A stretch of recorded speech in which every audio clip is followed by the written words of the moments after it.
Right now, we're getting spring ready at the Home Depot by stocking up on top brands and rolling out store-wide savings. Come in today for all the indoor and outdoor cleaning essentials you need to supply your spring cleaning projects this season. Countdown to spring with savings on all your project needs at the Home Depot. How doers get more done.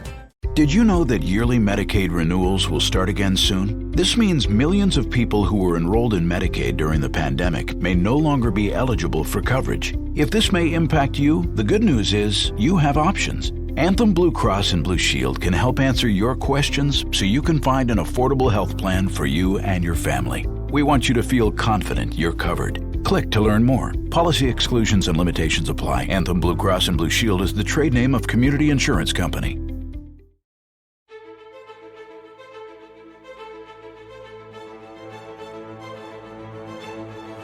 Welcome back from your vacation in good old Quantum Realm, where everything's tiny, the time does go by, or does it? We don't know. Sometimes the rules don't matter. Welcome to Earth 894, by the way. This is the Marvel Cinematic Universe podcast, where we go into the Quantum Realm to pull out what's been relevant in the Marvel Cinematic Multiverse? Universe? It's all the same. This week we're going to be talking about and giving our full review, thoughts, and spoilers, by the way. This is your first warning for Ant-Man and the Wasp: Quantumania, the movie that is a little bit divisive, but overall has been positive from the fans. And so we'll talk a little bit about that, as well as some theories at the very end that we love to kind of dive into. My name is Devin Stone. I am one of the co-hosts for this esteemed podcast. And unfortunately, Louis is not going to be on the episode today. Had some personal matters going on, but everything is okay. Instead, we have everyone's favorite Canadian that isn't Ryan Reynolds or Wolverine, but the next best thing, and maybe the actual best thing, if you know what I mean, is good old friend of the podcast, Tom Sides from the Two Sides of the Story pod. How you doing, buddy? Oh, that was a lovely intro, my friend. I don't even think I cracked the top three out of that, but I really appreciate that. Thank you very much. So happy to be here. I love talking to you. And yeah. Louis, if you're listening, I missed you, bud. Aww. And now that I have you, I feel like here's a little pitch that just came to me just now. Oh, I think on my next episode of Two Sides of the Story, I should be sick that day and be replaced by Louis Tonarini. And so we can have like our own little what's the word? No, like just like, like just a little switcheroo kind of thing. Because he is the Tom Sides American variant, I'm pretty sure. Ooh, variants. We're going to talk a lot about those tonight. That'd be kind of funny, though. Louis gets on your podcast for the first time, but you're not on your podcast. I think that'd be the funniest thing to happen. That'd be very ironic. That'd be funny. I can imagine him and Sean just like, so. I think it'd be a lot of collectibles talk. Just Probably. Like collecting in general. I think that'd be pretty cool, actually. I think they get along famously, to be honest. Like, Sean is not like shy or anything like that. Oh, not at all. He's one of the nicest guys. And Louis has the gift of the gab. So if anything, it'd be the first Two Sides of the Story episode that I actually listened to. Wow. So. That's common theme too with anyone who's like in type of any media, podcasts, videos, whatever it might be. Even music works too. A lot of people who usually don't listen to their own stuff. I totally can relate. I get it. After a while, you kind of get sick of your own voice. But do you think the guy, like, I don't know, I think celebrities like even Paul Rudd or Hugh Jackman, Ryan Reynolds, do you think they get sick of their own voices sometimes? I know that some of them can't watch themselves act. Like, I've heard that. I don't want to I listen to a lot of like podcasts where they have an actor on, and some of them just can't do it. And then because that also would lead to like overthinking on the performance as well, right. Going, why'd I do it like that? Or instead of just letting it sit there and be what it is. So, but yeah, I do hear a lot of like I can't watch myself act, because no matter what I'm watching, it's the dumbest version of what I think it is. Yeah, and I heard the same thing too. Jonathan Majors himself, King the Conqueror. There was some news blurb I saw this past week that said he still hasn't seen the movie. He's going to all these red carpet premieres and he hasn't watched the movie that he's starring in, which I imagine maybe he does the red carpet, goes in the theater, and then he's actually like, is he in the bathroom the whole time? Is he at the concession stand having a drink? What I hear is like there's like a celebrity exit of most of these theaters. So like they kind of go into the theater and then they just take the back door out and just peace out. Yeah, and that makes sense too. I mean, after a while, I imagine they kind of get sick of seeing their movie over and over again at these premieres. I mean, it's all about the face. The public doesn't really go in there. It's for the reviewers. Yeah. It's for the the invited guests. So I could see that. Yeah, but his performance, like if we're gonna get into it right now, I don't want to take away your MCU for you, but like his performance, right? Like he stole the show for me. He's definitely one of the top. I mean, he's top built for the. Is he top built? I don't know. He's up there on the top for a reason, but I mean, 100% agree to your sentiment. But you alluded to something that we like to do on this segment called. Before I actually get to the theme, what is it? It's called MCU for you. And basically, this is where we kind of catch up on what's been marvelous in our day to day. Have you watched a movie? Have you gone in to Target to try and get that damn Funko Pop you're trying to get of Spider-Man? Because I know Louis did. Stuff of that nature. So let's kick it off officially with MCU for you. I lied. You get a little bit of Louis in this episode. I miss him. I know. Damn it. He's the best. Louis is awesome. Everyone, let's give a round of applause real quick. Best dad in the world. I'll fight anyone who disagrees. Anyways, MCU for you. So, Tom, I'm going to throw it to you officially to kick it off. What has been MCU for you, my dude? So, obviously, seeing Ant-Man Quantumania was right there, up there. But what I did do is getting ready for Ant-Man was watching not just the first two Ant-Man movies, but every Ant-Man appearance leading up to it. Gotcha. Because it's become very complicated to watch a Marvel movie with all like the different ones. So like if you want to watch Thor, do you watch all four Thor movies, or do you watch all the movies where Thor appears in? So for me, to get ready for it, I think it makes more sense to watch all the movies that Paul Rudd, or at least Ant-Man shows up, and now the Wasp and all that. So it makes it like more of an experience. So yeah, so right. I just did three of those before Quantumania to get me ready, and this movie didn't disappoint me. Nice, man. So that's Ant-Man and the Wasp, and then that's also Civil War and Endgame. But you got to do Ant-Man, Civil War, Ant-Man and the Wasp, then Endgame. Right. Nice. Yeah. So would you say out of all those appearances before this movie, what was your favorite version, or just in the cinematic timeline, what has been your favorite of Ant-Man so far? Well, I think the first Ant-Man is just amazing. Like it blew me out of the water because I came in and it was like the Guardians of the Galaxy kind of attitude I had towards Ant-Man, going like, I don't have high expectations for this, but Paul Rudd, and I guess we'll see what happens. And I was like, this was so entertaining. Yeah, man. So like that was my first like impression of Ant-Man 1. But I think my favorite version of Ant-Man is in Civil War, which Louis loves to do the voice for. Does anyone have any orange slices? Every time. It gets me every single time. And like I think they alluded to back in Endgame, because I think after Clint goes back in time, I think there's either a deleted scene or an actual scene where he shows up to greet him with orange slices. Wow. Maybe it is a deleted scene. I never heard about that, but that's awesome. I think this happens. There's a good chance that I dreamt this, but I feel like I saw this. I don't know, man. if it is a dream, I mean, it'd be a great one to have be realistic. Yeah. That's funny. Yeah, I worked at an AMC one summer during college, and it was actually the summer that Jurassic World came out, but also Ant-Man. So it was pretty big at the box office in the summer. And I remember I was like, what is this movie?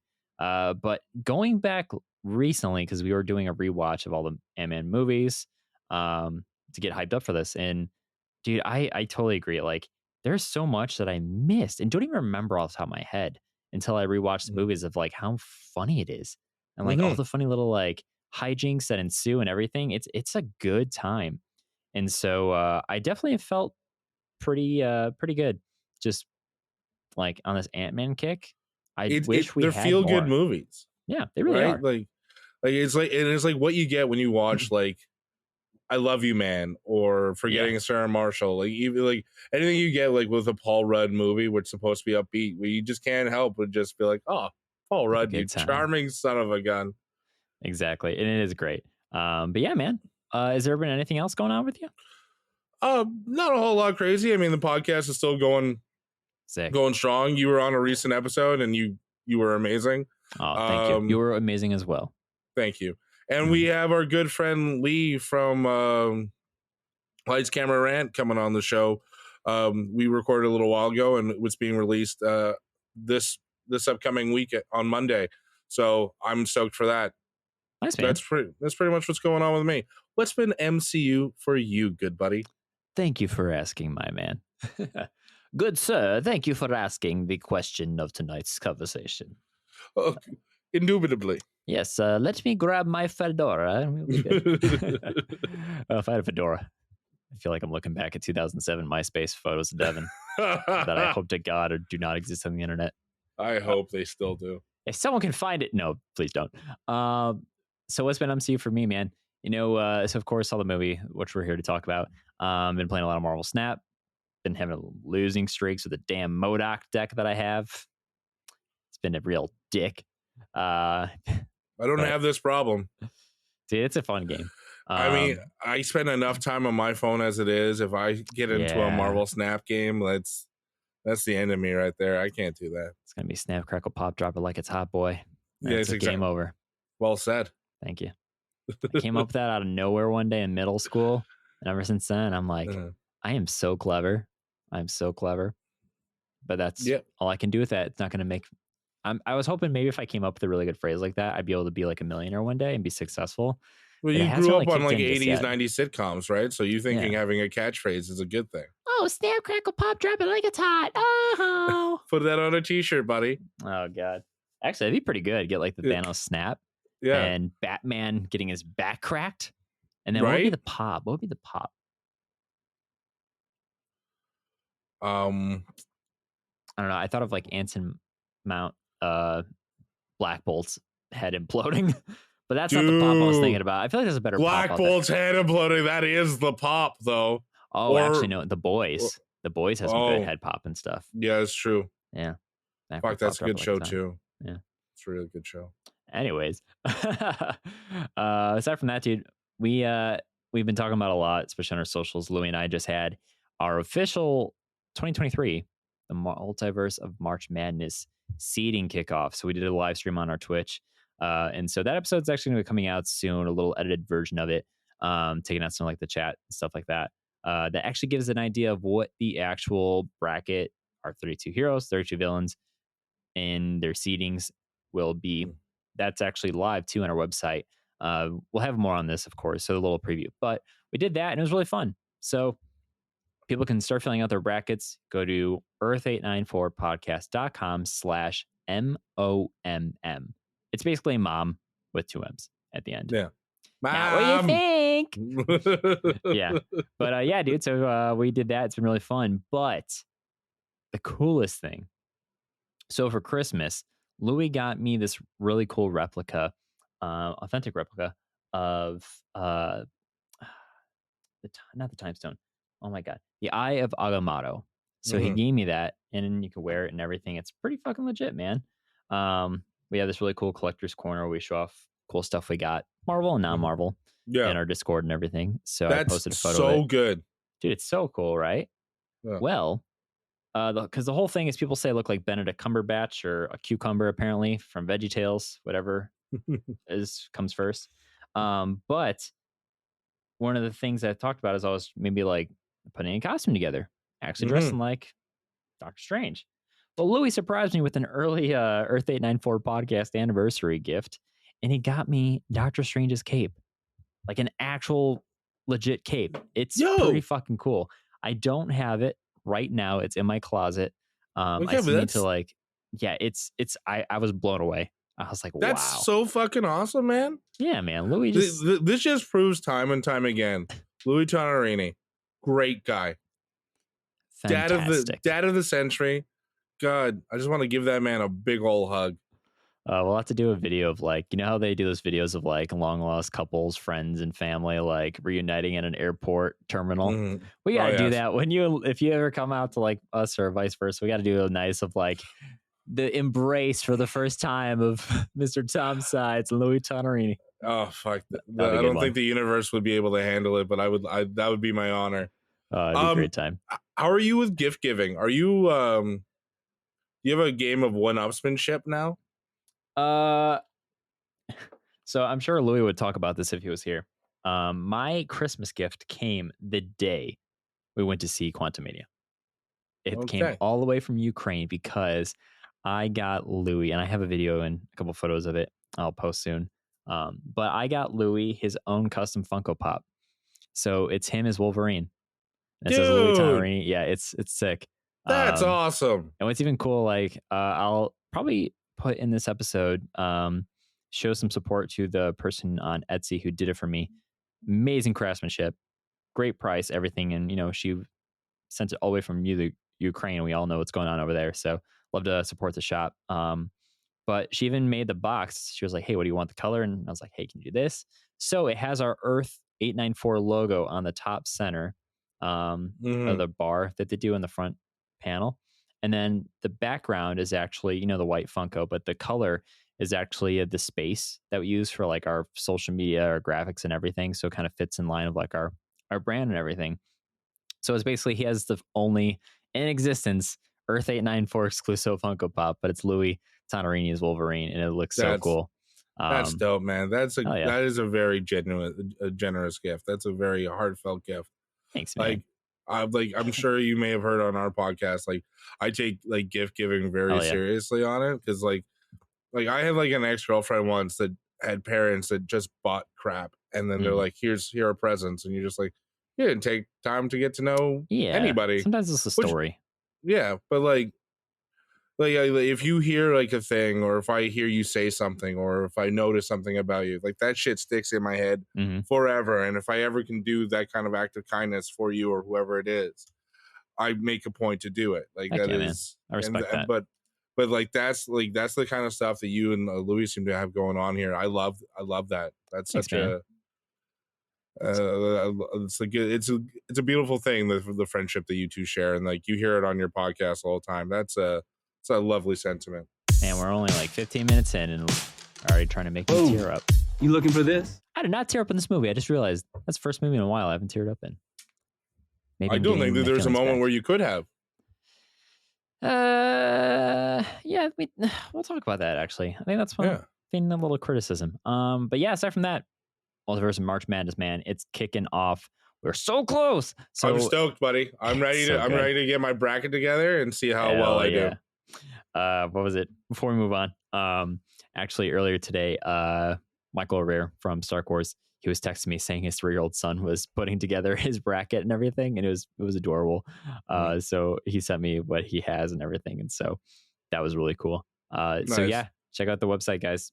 It's awesome. You could literally see the full live stats of everything. We're gonna throw up some like other news pieces there. We'll be doing a giveaway too for the actual bracket. We're going to figure out a point system. So all you have to do is basically fill it out, tag us on whatever socials or Discord, yada, yada. Plenty of ways. Or you can literally just send it to us if you don't want to publicly post it, and we'll keep track of it that way. But we want to make sure people are actually involved this year, so you can do your own bracket and have fun with it. That's awesome. I'll make sure that Sean and I are both involved. Hell yeah, man. It's exciting. Maybe Louis and I should make a bet too. Like we should do who does. Yeah, I think maybe I'll let that stew. If anyone has any good suggestions, what would be funny between me and Louis? Well, like, see, here's because like you're a big Spider-Man guy and he's a big Captain America guy. I would say like for the podcast or something, you have to like dress up like Captain America, and Louis would have to dress up like Spider-Man if he lost. But like that's just a cool day for either one of you. Yeah, it's not as humorous. Maybe it's not embarrassing. That's just a really good day. Maybe we have to do something for the next movie opening night. We'll have to think of something. I'm also very bad at bets. I should not be making bets. So before I word vomit and say something I regret or make a bet that is not a good idea in my favor, at least, maybe we should move on and actually talk about our topic of tonight's episode. Ant-Man and the Wasp: Quantumania. We had a good time. We're going to dive into it, break it down a little bit, and talk about some cool theories at the end because, we got to talk about. So let's move on here.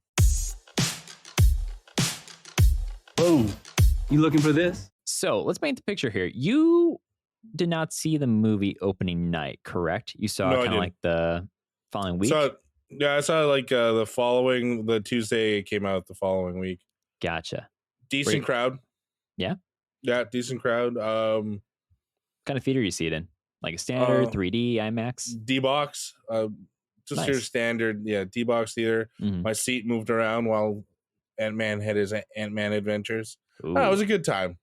How did that D-Box experience feel for this? Because I know some movies can be pretty extreme, but for this, how was it? This one felt like it was smooth with the transitions. A lot of like a few movies I've done in the D-Box, like you're just moving the whole time, but because like you're getting sucked in, so it kind of felt like a mediocre roller coaster, which for me in a movie experience I thought was amazing because like you moved appropriately and it was nothing too heinous. Like it really worked for this movie. Interesting. And what was I going to say? So since you saw it, past opening weekend, did you have a good amount of the movie still non-spoiled for you, or did you run into spoilers and you're trying to dodge them like no, Neo in the Matrix? I did pretty good for no spoilers. Like, nice. I gotta pull a Louis Tonarini and stop watching trailers because I think like the MODOK reveal would have been that much better had I not known. Bro, even from just the merchandise, I mean, I knew about him because of, being in that's all, folks, being in the know. But if you were trying to generally not see much of this movie, I mean, literally, I was in FYE just a couple of days ago at my local mall, and there was like tons of MODOK Funkos and keychains, and I'm like, can you imagine just being like going in to a store like that? Like, you're like, oh, look, Ant-Man, the Wasp. What the and be like seeing MODOK, like, that'd be nuts. And also I just realized I said MODOK. I don't know. I'm just gonna do this anyway, so no one yells at us and sends us a bunch of angry emails and 1-star reviews on Apple and Spotify. So let's play this. Spoilers here. Is that a spoiler? I think I should. Just give us a spoiler. You kind of did. Cut Spoiler that part out. Spoiler alert. Yeah, well, now you know. Now you know. Sorry, Marvel. Whoops. That's out. Anyways, MODOK. So yeah, I mean, that's I was talking about this with my barber today. You brought them home like great haircut, trailers. By the way. Totally noticeable. Thanks, man. It doesn't feel like it, but I'm pretty fucking itchy, even with new clothes. I was talking about the last movie that at least in the Marvel Cinematic Universe that I didn't see a trailer for was Endgame. That was the last time I actually didn't watch trailer. Granted, I say that with a little asterisk next to it because I did watch the first teaser that they released that people were really like, when are they going to release it? When are they going to release it? And it was only like the first, like nothing past the first 20, 25 minutes of the movie. And that's 3 hours of content. So like I got to turn on the movie. I was excited. I never watched anything past that. I came close to seeing the big, like, the big three, Thor, Iron Man, and Cap getting ready to face down Thanos, but I skipped that as close as I could, but I didn't know it exist. And I generally had a fucking amazing time because I literally skipped as much as I could. But I haven't been able to do that since, 2019 when that came out? Yeah, well, also you got to keep in mind, you have a Marvel Cinematic Universe podcast, like, totally different. This is content that you have to talk about. Like ours is whatever Sean and I want to talk about that week. So we're super open-ended. I don't even have to, we can not talk about trailers. We can, like, the amount of stuff that we can not talk about. How we did 10 minutes on Tim Hortons the other day because we're a bunch of Canucks. Would recommend. Yeah. Go listen to it, guys. Yeah, dude, I feel you. But like at the same time, like, that's what I'm saying. Like, I still, like, you are trying to avoid trailers. Louis does it. Literally, I get a kick out of it every time we see a movie. Like this time, I think he forgot that there was going to be a Guardians trailer. And all of a sudden, they start playing it. And he goes, oh, and I hear him and he's like 4 seats over. And he's doing the, hear no evil, see no evil, trying to hum to himself. But like, I like that aspect of like going into it, nothing. You don't know who the villain is. You don't know this. You don't know that. And like, I don't think I've ever had that experience with a Marvel movie. Like I grew up like I love trailers. Like I go like there's nothing better than going to your buddy and seeing like a trailer going like, yeah, that looks fucking great. Dude, or, I like, totally get what you mean. yeah, Yeah. and I grew up doing that, and it's just to have that, like, it does build an excitement. Like oh, they're doing, oh, I can't wait. Oh, they're like that stuff. Like I still get that feeling. I'm 33 years old and I still go like, oh, Kang, yes, Yeah, like, buddy. So yeah, and that's a good point I think to bring up too, because the trailers, I think part of why this movie is getting so much flack is the trailers for Quantumania set up a bigger, or the trailers set up a better story than what we actually got in the movie. I kind of disagree. I disagree. Because I think we're going to allude to the same thing. Like, you think that, like, based on the trailers, that you thought that the movie was about Scott Lang going back in time to get more time with his daughter. Not so much going back in time, but I liked the idea that the story was going to revolve around Kang basically seduces, based on what Ant-Man's desire is to have more time with his daughter, whatever the reason actually is, whether it's sending him back in time or he kills her and it's like a variant thing. I did like the whole, like, you're going to have to make a really tough decision and going off that versus it was more like, hey, I'm going to kill her. You got to do this for me. Yeah. That was my big thing, that it felt like they did a better job setting up what that could have been. And who knows, maybe that was the original cut. Who I heard there was, like, they reshot the ending a month before this released. It just seems a little bit like as a silly storyline to even be seduced by that. Right. Because, like, look at what would be undone. Like, you know what I mean? Yeah. So and that's why I kind of tussle with it. It's just like, but so that's why I'm glad that wasn't the story. Because, like, I was going like, well, you can't do this. Like, that wouldn't even be a thought. Because, like, if he's even proud of remotely anything that he's accomplished in the last couple of movies, you can't undo any of it. Right. Like, you can't undo going to jail. If you don't go to jail, you don't get an Ant-Man suit. You don't get an Ant-Man suit. Like all of this stuff, right? And I don't even know if it actually go that far back, though, too. Because I was wondering if they only brought it back to maybe pre-blip, as in, like, right before the blip, or maybe it's even then, without Thanos. That's a huge one to take away, too. Like, if you take away the blip, like the time in the blip where he was just in the quantum realm, well, then that you take away the time travel theory. Like, that's where that comes from. Tony Stark was not thinking about time travel. No one else was thinking about time travel. Right. And so yeah, it's kind of like what they say, like, when there's war and conflict, that's when you see, like, the most, like, technological advances, because it's during that time that forces you to. And that's really how we got to time travel through the quantum realm and everything.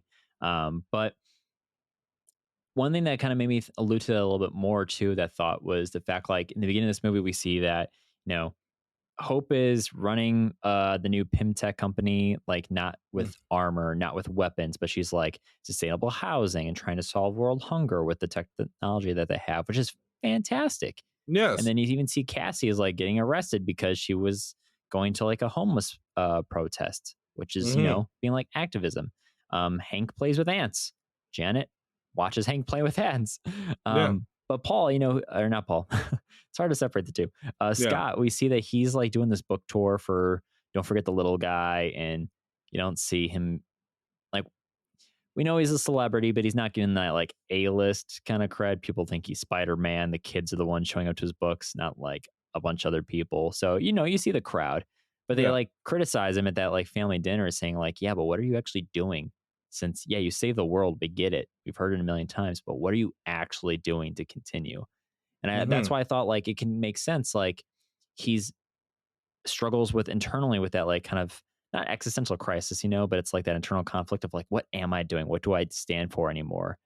Being this retired post the fight or whatever. And I thought maybe that could be what influences him to be seduced, quote unquote, by Kang. For whatever the circumstance is, it's because he's like, yeah, like, I don't know. But I also feel like that kind of wouldn't really be much of his character. I mean, it's a heist. We always get a heist with Ant-Man. Is that being overdone? I don't know. But ultimately, I still am I came out of this with as many little things that I could gripe about that I definitely will mention later on that I am like, that is not acceptable, that they made this kind of mistake at a couple of places. It still doesn't take away from the overall like enjoyment I have with this movie. I still think Yeah. it's a good rewatch. I still had a good time. And I'm not like, oh my God, it's a piece of shit. You know? No, I this isn't even the worst. Like, it's not the worst Marvel movie. Right. It really isn't. Yeah, like, is it the best? No, but like, I'll tell you this right now, it's rewatchable. And that's all I really want out of these movies. Yeah. Like, I don't have this really high bar when it comes to the MCU. What I want is rewatchability. And that's what I'm getting from this. Like, I want rewatchability, and I want you to tell me a fun story. And if those are my two criteria, fuck, they knocked it out of the park. Nice, man. How often do you go back, even just in general for a movie, not even Marvel? How often do you find yourself going back to see a movie in theaters while it's out? It's happened a few times. I think the last one I saw more than once was Once Upon a Time in Hollywood. I still haven't seen it yet. It's on my watch list. Big Quentin Tarantino guy. Yeah. I mean, I did Endgame a few times, but like, right, to see that on the big screen, right? Actually, no, Spider-Man No Way Home. Spider-Man No Way Home was probably the most recent one. But like, again, like that, there's like it's that thing, right? It has to bring me that. But like, rewatchability at home is also a thing. Like, I love watching, like, at a rough day or I don't want to feel like going out. Like, I can put on a movie that I've seen a million times and still feel good. Like, the other day I watched Hook for like the 98th time in my life. Nice. Fantastic fucking movie. Heck yeah, man. Yeah. Maybe we need to do an episode of the top 5 rewatchable movies or something. Yeah. And we should do something. We'll have you back on for that one since you spurred the idea. You just pencil me in wherever you want me, and you just put up the Tom light, and out I'll come. Yeah, well, I'm glad you brought up the rewatchability, because that's how I definitely feel. And that's how I kind of feel like when it comes to like movies coming back on like streaming. So when Black Panther finally dropped, I've been waiting for it. I've been so excited. It took me a little while to finally rewatch it since it's been on Disney Plus, but like I did rewatch it. I'm still not ready to do that yet. You know, I think it was better at home. I mean, what you're describing, I think, was like not as bad of an experience. And I'm not saying how I want to. I'm not saying it wasn't as like heart wrenching when I watched it in the comfort of my own home in the beginning. If that makes sense. Yeah. Like, I have to be in the right kind of headspace for what I know it's going to be like a depressing time. Like, I put off watching the first episode of The Last of Us because I know what happens in that, right? Yeah. Anyone that plays like the first 15 minutes of the game, you know what's coming. And like to go into that, like that is a bad taste in your mouth when you know what that's coming. And it's just like I can deal with sadness. It's just like you gotta for what that movie is the epitome of grieving, which it comes to all of phase 4, but that is just the final bit of grief on the top, the cherry on top for a whole segment of grieving. Yeah, man. And you know, it's one thing to go from that and then go into this because Ant-Man, we've said it plenty of times, same with director Peyton Reed, people would criticize that Ant-Man movies were typically, you know, at the end of a phase and they were palate cleansers because of the humor and the family stuff, which is good. Sometimes it's needed after a heavy film like Age of Ultron, I think it was after. And then we had after Infinity War. I don't know, but it's like I think towards it the end came of the right phases. after Captain Marvel. Is that? I think so. It's either just before or just after. But yeah, no, I see your point. But isn't that what this is? Like that? I think it's a strong start to Phase 5, where That's what I was gonna say, yeah. Like you go from an entire segment on grief to go into this. We all know it's going to be a palate cleanser, but like, hey, this is like you're gonna laugh, you're gonna enjoy, and then here's the introduction to what's coming. Right. And so I think they did a good job of cleansing the palate, but not doing it. You know, it's kind of like ginger, but it's not really that. It's a nice sorbet. Yeah, exactly. You know, classy. But it's exactly what you said. It did set up. It's giving us our big bad in a different way, in many different ways. A council of them, auditorium.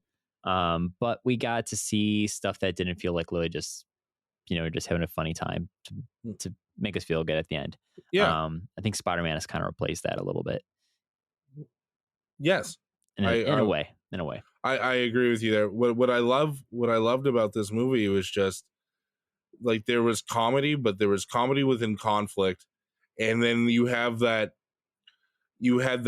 rise to be a hero moment for Ant-Man, where it's just like, yeah, I know, like your number one thing would be getting your daughter safe, but like you're supposed to be a hero for everyone.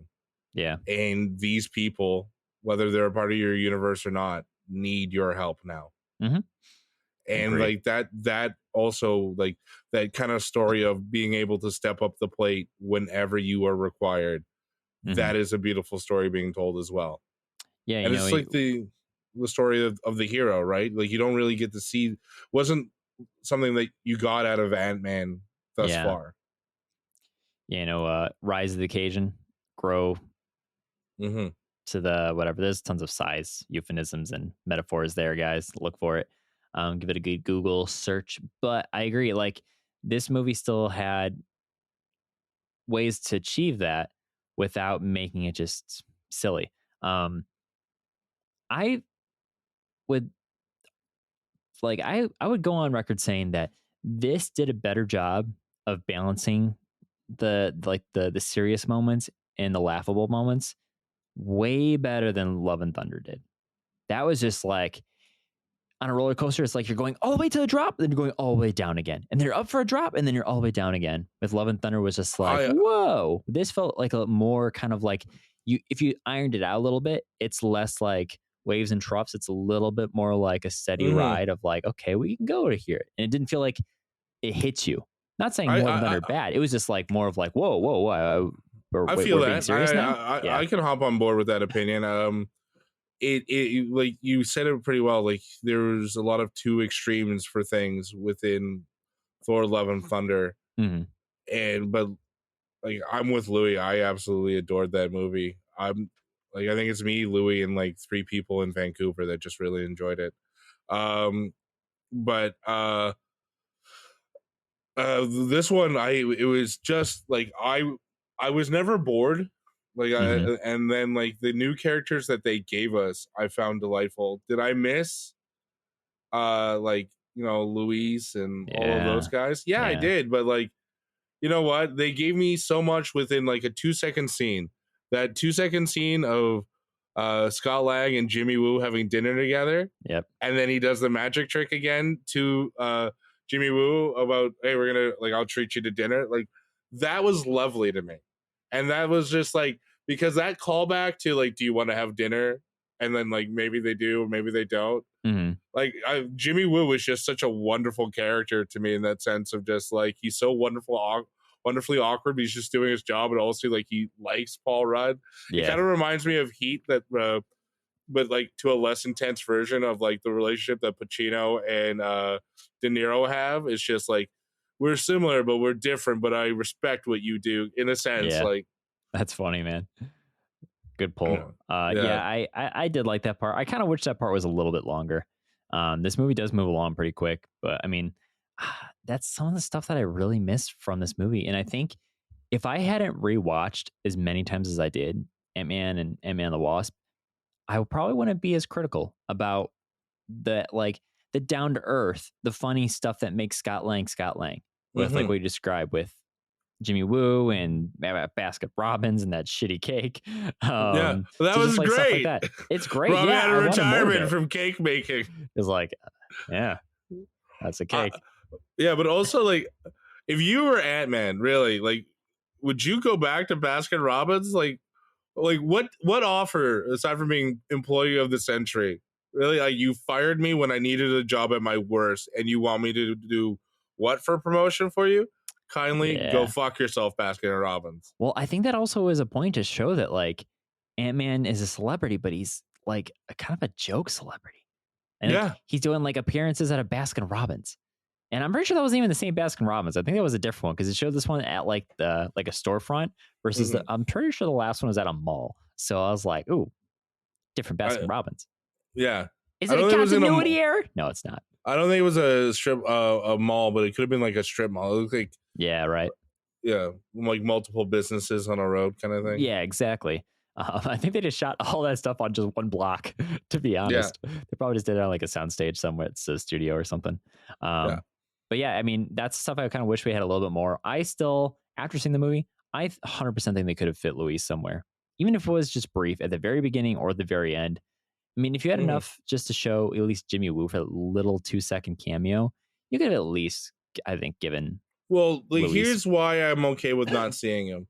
Because when you see him, what do you want from him? You want him to retell you something that's happening. Mm-hmm. And then you want him to be like all nervous and stuff. So like, where do you have him? You have him running the security business that they have.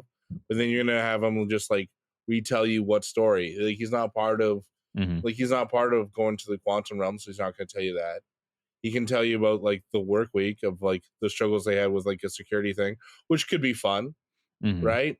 But again, or like, hey, Ant-Man, like this character was looking for you, so that could be like a nice fun thing that he could do, and then he retells that story, or like, I don't know, but like what I'm saying is it's going to take a lot more time, and I'm okay. You don't give us that, and you give us what you like. I'm really happy with the end result of what we got from Quantumania.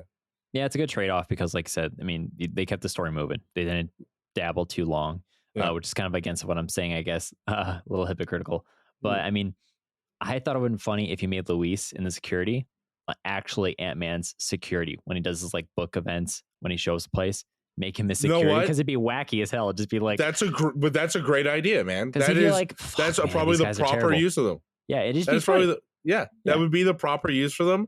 That is a great idea. Start writing for Marvel because that's a genius idea, and that's how you get them in the movie. And then you don't need to here's that's your Jimmy Woo scene right there. Boom, done. Print it, done. Cut it. Yeah, there we go. We solved it.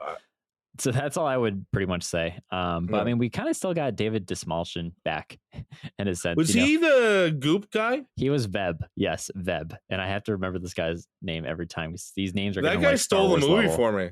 Dude, Veb was hilarious. I have holes. How many holes do you have? And everyone count. I guarantee you, when he says he has 7 holes, and you see Scott actually counting, he's like, "Yeah, 7." I guarantee you, everyone in the movie theater literally started counting. Do I have 1, 2? Like, it's so funny. So, like, they paused it because he's thinking, but we're also thinking. It's different level of meta. It's great. You know, it was funny too because Louis and I were talking about this just like post whenever off air. I think Bao is still one of the stupidest fucking things in Marvel. The Bao like dumpling god in Love and Thunder. Yeah, I'll just put my soapbox somewhere for a minute, but this character, you could argue, equally is stupid. No, relevant to the story. Exactly, it's relevant to the story. It's in this thing we have literally like no idea. Like, when I always laugh because people like try and draw aliens, what they think aliens could look like. I think they would never. We're never going to be comprehensively be able to imagine what another life form outside of our planet would look like, because we don't know if they're humanoid. We don't know if they're gas. We don't know what, like, literally it's beyond our imagination to an extent. So that's why I'm like, I'm fine with this literally red goopy thing that you drink him, and I don't need an explanation. Now you understand everything. Yeah, drink genius, by the way. I love it. It's so funny. But yeah, Veb, loved him. I love Veb. To me, like, it's that like it was just so enjoyable. Like, he brought all the curiosity. Like, they did a lot of that really well. Like, those I don't know, like, local to the quantum realm. I don't know what they were called, but like all the locals that were there were just fun characters for me. And just like, your buildings move, your buildings are dead. Like, those are like they had, like, this movie was fun from beginning to end, was fun. And if I don't know if anyone can disagree with that. Like, it was just a fun time. Well, so good on you, Peyton Reed, for that. No. Yeah, but I don't care about their opinions. They're shit anyways. Yeah, I don't care. I I can't find the name of the character, but the guy who has like the cylindrical head and it's yellow and then he gets killed at one point. He Yeah. looks like literally just like a robot almost. Mm-hmm. Louis made a great point. He's like, this is basically just the Quantum Realms version of Korg and Meek. Yeah. Meek is Veb, and then Korg is that weird yellow guy always saying like riot or fight, or I forget who was chanting at the end. Like riot? No, what was he saying? Like, I forget, he was chanting something like when they go to fight. It was pretty funny. But I was like, yeah, man, you got a point there. Pretty accurate, but we lost one, but we got to keep that. And but that's not, is that bad? No, it's not a bad thing. I thought it was funny. No. It'd be funny to see them Yeah. like interact And with like each other. I like the broccoli dude. When he Broccoli thing started, was so weird, but it was so funny. he starts hitting on Evangeline Lilly. I was like, yes. It's like, get out of here. But what did, dude, a lot of the shit like Michael Douglas says in this movie as Hank Pym, just so funny. Just like, you've seen the Bench Warmers, right? Yeah, yeah. Of course. So you know when the piece, I love to quote this all the time, when they're at Pizza Hut and I forget his David Spade's character's name, but the waitress started to talk to him. He just goes, I like salad. I love salad. And it just made me think of him saying like, I like ants. I love ants. He just like everything he says always says the word ants, and it's so funny. I really enjoyed that Michael Douglas wasn't a fucking curmudgeon in this movie. I know, because I have my rewatch. I was like, dude, Hank Pym is a fucking asshole. But he has every right to be, right? He lost his wife and he's been on this hunt to find her and he can't find her. Like, he's just been disgruntled, bitter old man. Like, that's exactly what you create. But now he has his wife back, he has his life, he has his aunts, and like he's just basically Batman. And he has like a granddaughter. So he's like, I feel like he's kind of leaning into his role of pop. Pop just says stuff, yells at a cloud, and rides ants. Yeah. Old man yells at cloud. But it was enjoyable to see. I enjoyed this take. And one of like the nicest things I enjoyed was like, so Bill Murray being a complete dick. He stole that scene, by the way. Yeah. Like that was Bill Murray at his Bill Murrayest. I loved it when he was just like implying like, hey man, I fucked your wife. Yep. I want you to know that. It's like, what? Yeah. And like, but the fact that he was cool about it also makes sense. Like, I was in there for 30 years. Like, yeah, what do you think was going to happen? Right. Like, and also, yeah, I went on a date, didn't work out. Like, yeah. Like, way to be cool about it. Way to be modern and cool about it, Michael Douglas. Love that. Yeah. It was funny. You know, the one thing I didn't really care for was Bill Murray in this movie. Really? I'm kind of glad he was a one and done. I was afraid he was going to show up later. I wanted more of him. So I need to double check this, but so as soon as they, oh my God, and that squid thing, when he starts eating that squid, like that was terrible. That was terrifying. I should have cried there. It kind of reminded me of The Boys, right? Oh yeah. That season was uncomfortable. Yeah. This is the PG version of it. Yeah. But when you get they try and make their escape out of that, and they enlarge the other one, and you see it, one of its tentacles grab his character, Lord Krylar. I watched because I was like, okay, is he actually going to get eaten or die? I am almost like 90% certain I saw a tentacle grab him. It starts waving him in the air. It doesn't eat him. I'm pretty sure I saw it slam him or throw him or drop him. And then it picked up one of like Kang's little minion dudes. Mm-hmm. And then they eventually like end the scene and fly off. So I don't think I actually saw him die or get eaten on screen. So that's why I thought, okay, maybe he could potentially pop up again later. I don't think he will. I don't think so. I think he served his purpose. He's done. But I don't think he actually got killed. I don't think he got eaten. I think it would have been nice to either give him not a redemption story. I would like to see him fighting like with Kang, if that end war, or like, you know what I mean? That'd be kind of interesting. Yeah. Yeah. That's where I thought we would see him again. Mm-hmm. But I mean, I've loved Bill Murray my entire life. Like, you put Bill Murray in anything, like even in Tootsie, his character in Tootsie is actually like kind of like steals the show for me in that movie. Nice. But it was just like one of those things of just like I knew he was in the movie, and then when he shows up, I'm just like, it's a role that he does well, like that like arrogant prick, and it was nice to see. That's nice, man. You know, and what's nice to see was also Jonathan Majors, King the Conqueror. Dude, I can do 40 minutes about how fucking amazing this guy was. The range alone, like night and day different from He Who Remained, right? And then you could see like the psychoticness of this guy. Like, no, I have to conquer it. Like, like I won't touch your timeline. I'll leave yours alone. I'll do this for you, but the rest I have to conquer.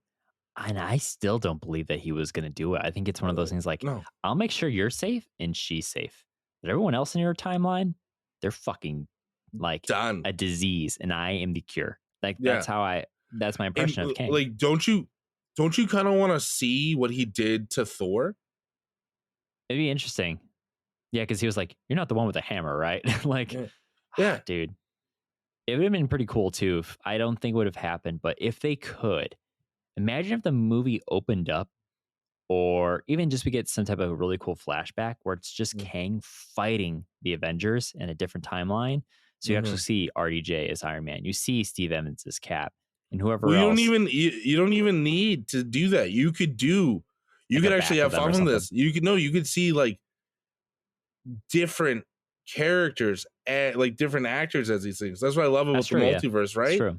So you could get the Tom Cruise Iron Man and the John Krasinski Captain America. Like you could get the Matt Damon Captain America, and like I don't know, it'd be really fun to see Ben Affleck and Matt Damon as Cap and Iron Man. That'd be kind of funny. It'd be hilarious. That'd be pretty funny, like, actually.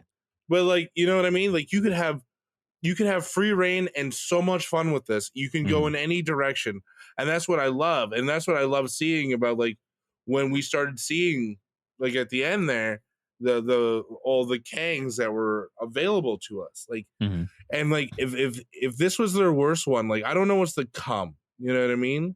Right. And you and I both know the rule with like, just if there's no body doesn't mean he's dead. So like I don't even think he's dead. No, I don't think so at all. And I have a theory I thought of today that kind of goes from here to taking us to Kang Dynasty and Secret Wars. I have an idea.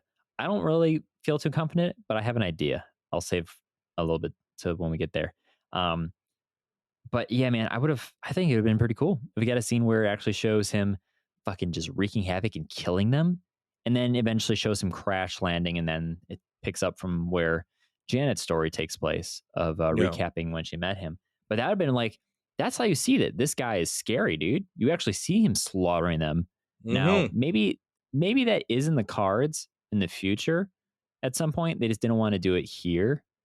Maybe they want to do it for actually Kang Dynasty. They show a flashback like that, or maybe it's for a different movie or a show. I hope so. I hope sometimes like along the way, like because we're getting more Kangs like that. Like every movie going down forward, I think it's just going to give us some Kangs, which is cool. Which is really cool. But I would love to see these other universes where you go like, no, you don't understand how terrifying this guy is. This is him at its worst. Look what he did to Thor. Right.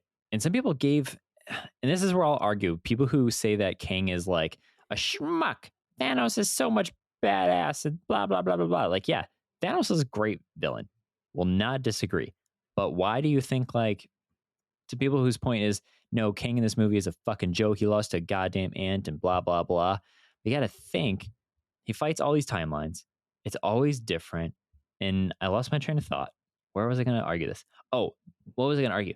It's the fact that you're fighting someone who can literally dominate across a multiverse.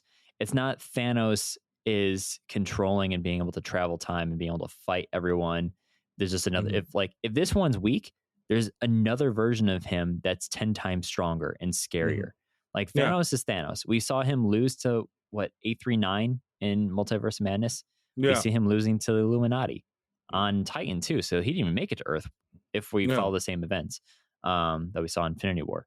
So like, yeah, maybe the Mad Titan he's inevitable, but Kang has the power to control the fucking time lines and everything. That's where it's scary. Also, Ant-Man didn't beat him. Yeah, I agree. It was bad luck. Mm-hmm.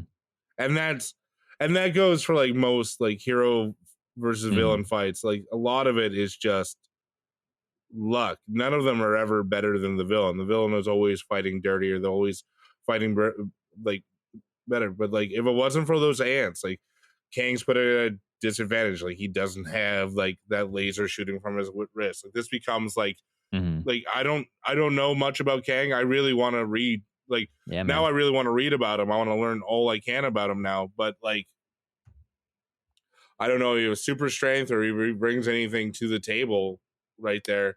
Yeah. Like or if he's just a man with a dope ass suit like Iron Man.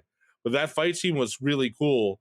And the only reason why Ant-Man stood a chance is because that suit was damaged and then wrong place, wrong time. Right.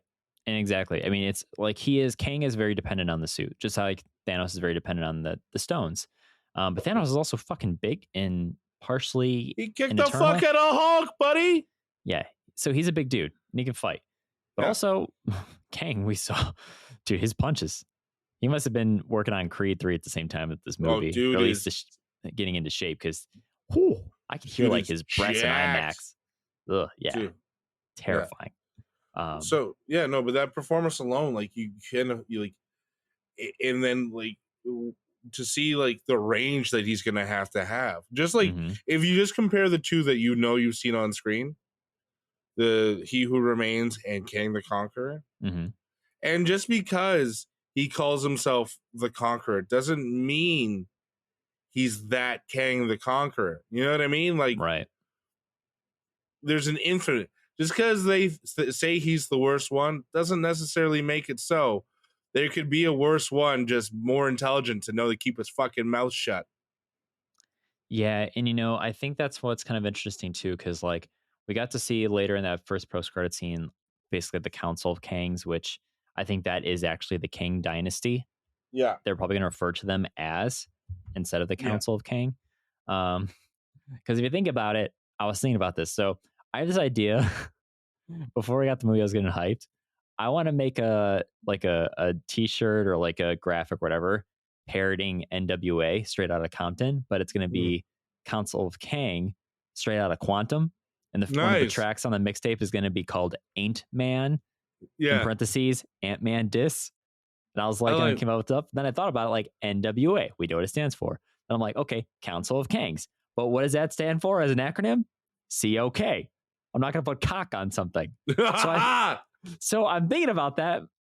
Maybe that's why they might refer to not Council of Kang in the MCU. It might be just, they might call their organization the Kang Dynasty because they don't want to see MCU. Like, can you imagine it was Marvel Studios presents Council of like Avengers, Council of Kang, and then it's going to be Avengers : COK. Yeah. Avengers cock.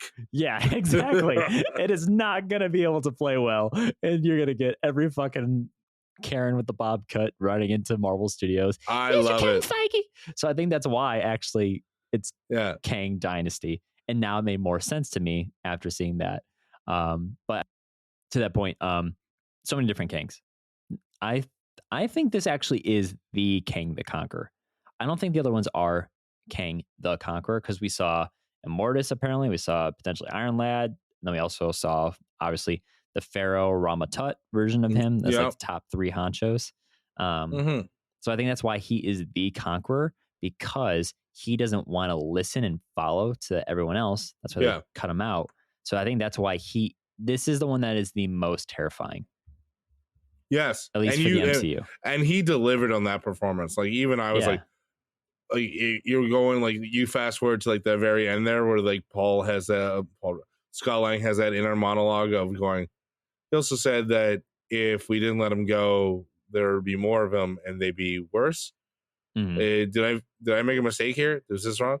maybe I shouldn't overthink it. Like, that was a great scene. And I'm not sure about you, but when they were having cake and like they were like everything's fine kind of thing, I was hoping to see a Kang variant as like a waiter.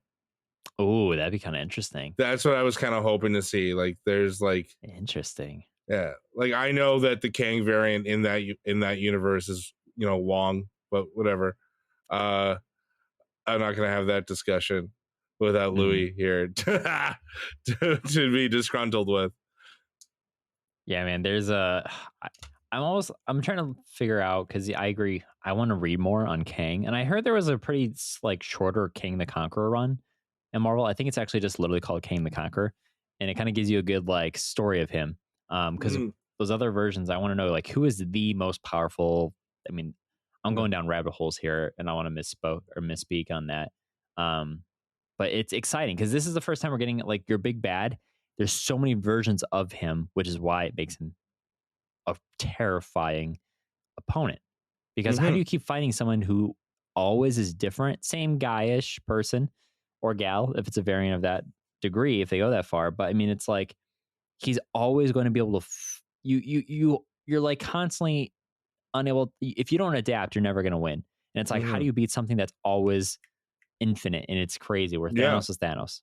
But I mean, Kang is every version, and that's why I like this as the big villain is like the minor introduction we get in Loki, the bigger introduction we get here. Like, this is like, it's such a different way of introducing us to the big bad that we're gonna get, that I like what's to come. Like, I think we were gonna have that Infinity War event where these Kangs are just too much to deal with, and then they kind of figure out like, well, if he has variants, maybe we have variants, and that's where Secret Wars comes in. You know what I mean? Like, yeah, man. Like, and I'm so excited to come. How do you feel about MODOK? I was gonna say, I think we should talk about the other villain, quote unquote, here. At least the dick in this movie. MODOK. I was excited, but I was like, we're really seriously gonna put MODOK in this fucking movie? And I feel that MODOK, no matter what you do live action, it's a silly character. It's a fucking floating head with tiny legs and tiny arms. He's crazy. He's a lunatic. Yeah, he has a big part of other stories with like AIM and Humans. If you play the like Marvel video game and a bunch of other stuff that, I don't think just fits him in the MCU. So it's okay. I really liked him in this movie. Yeah. I think they gave us the only version of MODOK that we could handle. Like, they gave us a realistic version of MODOK out of Darren Cross. Yeah. I don't like that they killed him. Okay.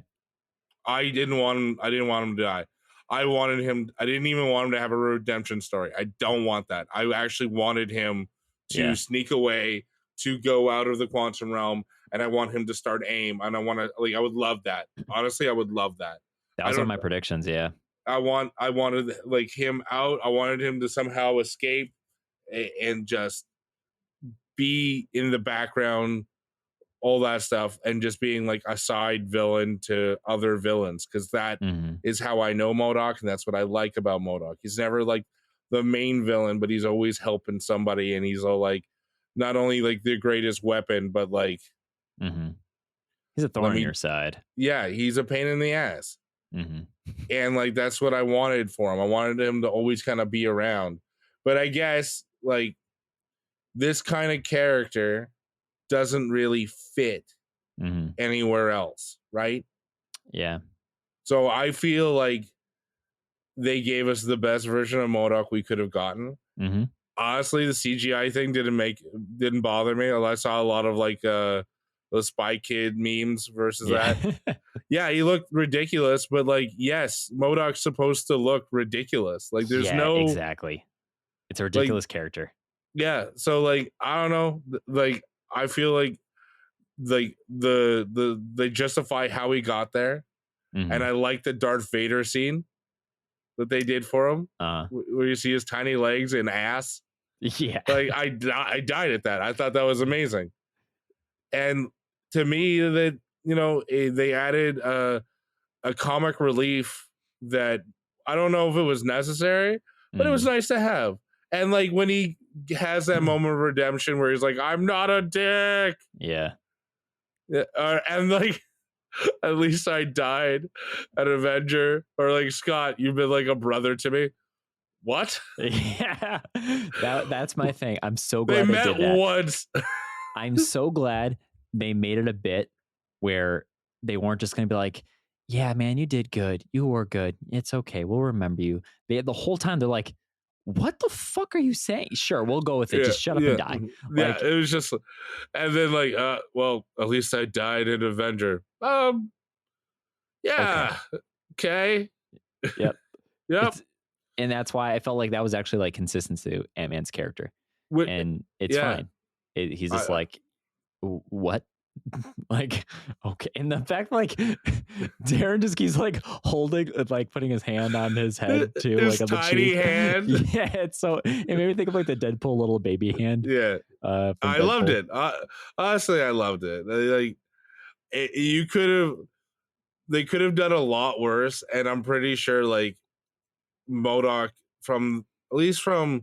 I feel like from the old Iron Man cartoon had a very annoying voice.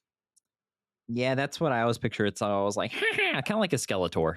Yeah, and especially if you watch the Hulu series, which I watched a few episodes. I kind of want to go back and finish it now.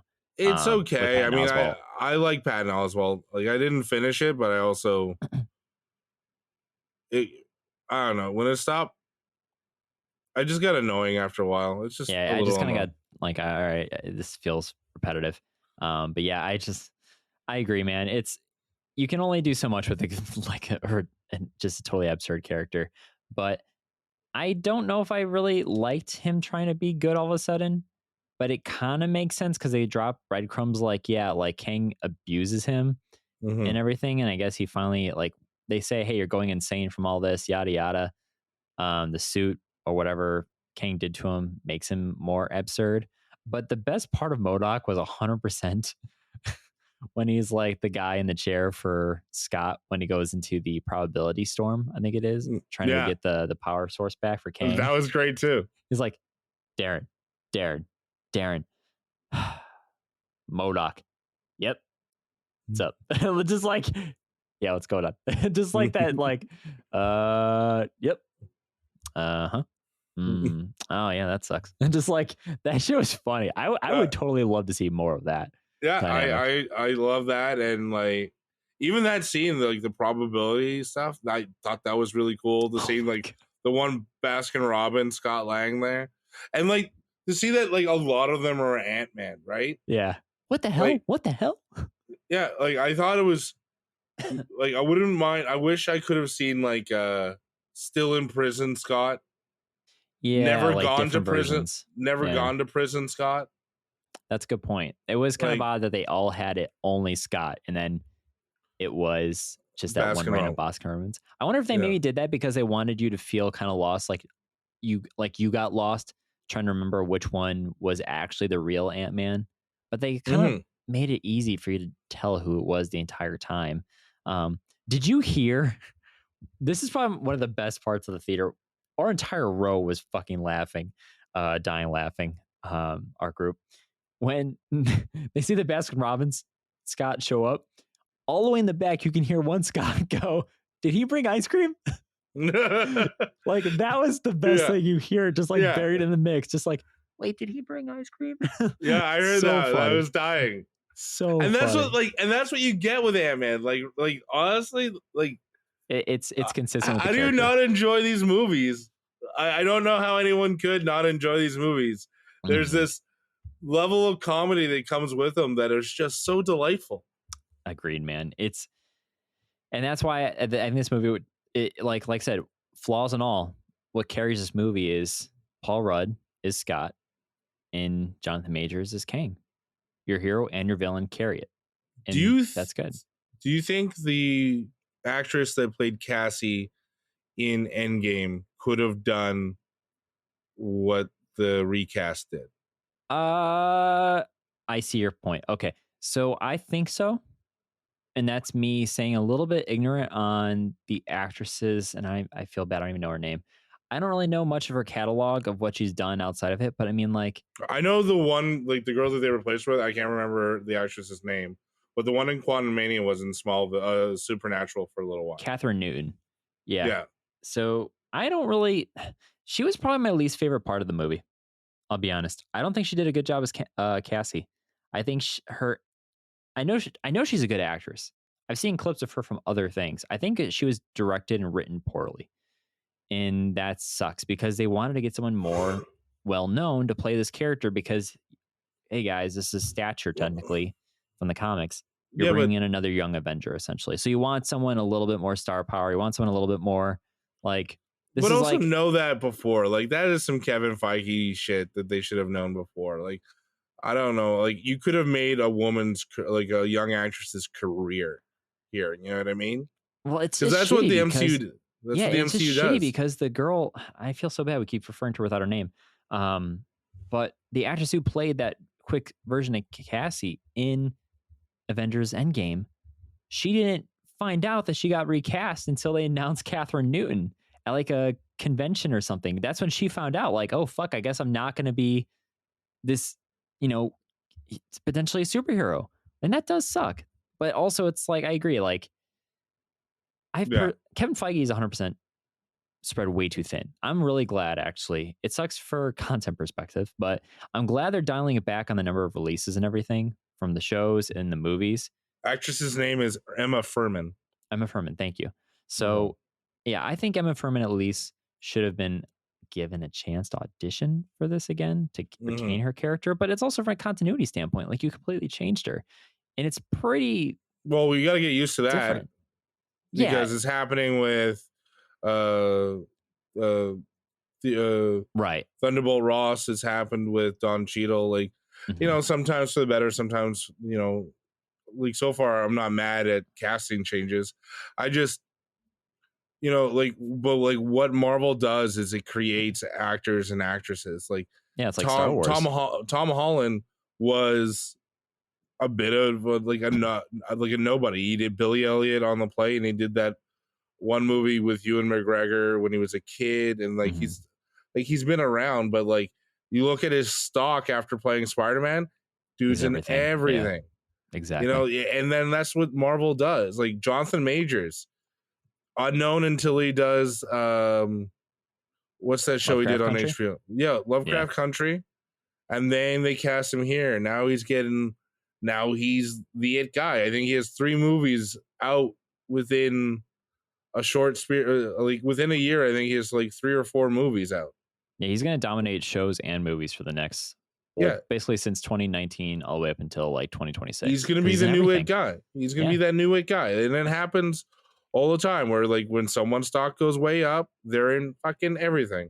I first started noticing this in 2002 when it happened to Jude Law. And then it just happens.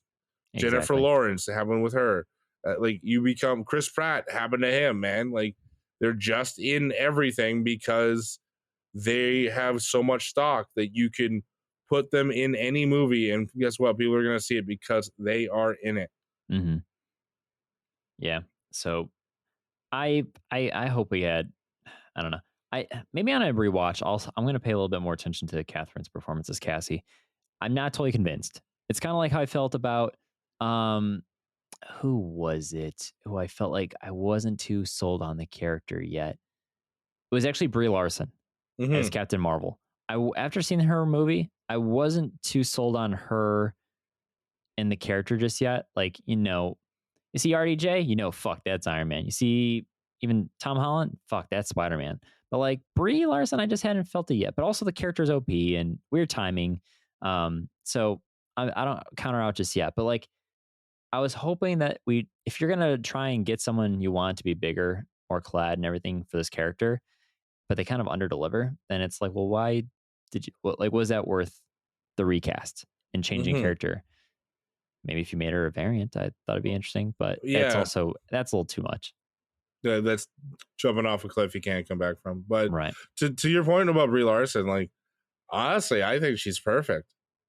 She is good. She's good. If you really look at like all those Captain Marvel like comic book covers and posters that you can get, she's perfect. Like she looks just like how she's supposed to look. And I found the first Captain Marvel movie to be delightful.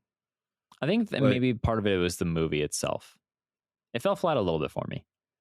What I like, for me, there wasn't like much that I didn't enjoy. Like, whereas like we can get into this another time, but like, whereas like it was a good introduction or introduction story for her. Samuel Jackson killed it, and then you give me a good introduction to the Skrulls. Like that whole fight scene on the bus or the train or whatever it was, like that was dope. That is one of the best trailers too, because you see her like smile at an old woman and then she just punches the shit out of an old woman. That got people in seats. And it has my favorite Stan Lee cameo of all time. That was a good one, man. Or he's trying to practice his lines for Mallrats. Yeah, man, that makes me so happy. Yeah, if you're a Kevin Smith fan, that warms your heart even more. Good times. So we've been talking about this movie for a bit, and I know we could really dive into. One of the things I will point out, Jen Tora, if you remember that character, she's like the leader of that kind of tribe with everything. Me and Louie were talking. We're like 90% certain, 99% sure, whatever, that her name isn't said. For the first time they say it is when Cassie says like, "Oh, Gentora," in like the jail or whatever. I'm pretty sure they never said her name up until that point in the movie. So it's like, how did Cassie know her name? Did they say it earlier? Cutaway scene, man. No, it could have just. This is what I love about movies. Like, you got to keep in mind that there are things happening that we may not be privy to in other scenes. So like, she probably didn't say her name, or like you probably didn't hear about it. But this happens more often than you think. Like, you know, the term Ewoks isn't said at once in Return of the Jedi, but we know what they fucking are. And I don't know how else I know that. It's a good example. But yeah, that's when I was kind of what. But also, Cassie makes the one dude super fucking big in the hallway. And then you see around the corner the people coming. And it's like, shouldn't they notice that guy is right there? So it looks like they cut him out of the shot. It's like he's already gone. And that was kind of like, all right. So like those things, I was starting to piece like, there's some like sloppiness here. To get her name, the Cassie to know her name, here's what's going to help you out. So Cassie drank the ooze first. She even told her dad to drink the ooze.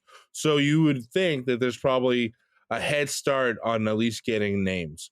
Like there's just like, if that helps you a little bit, try and understand how she got the name before it's even said.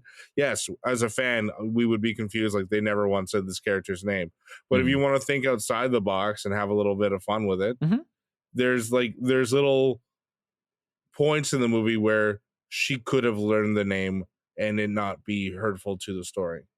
Yeah, and that's why, like I said, little things like this, they're kind of like, you're this far into the game, Marvel. Come on. But at the same time, I don't really care. It's not something to get hung up on. That's how I feel about this movie. It's like, and that's probably why it's okay. Like, you know what? It's okay.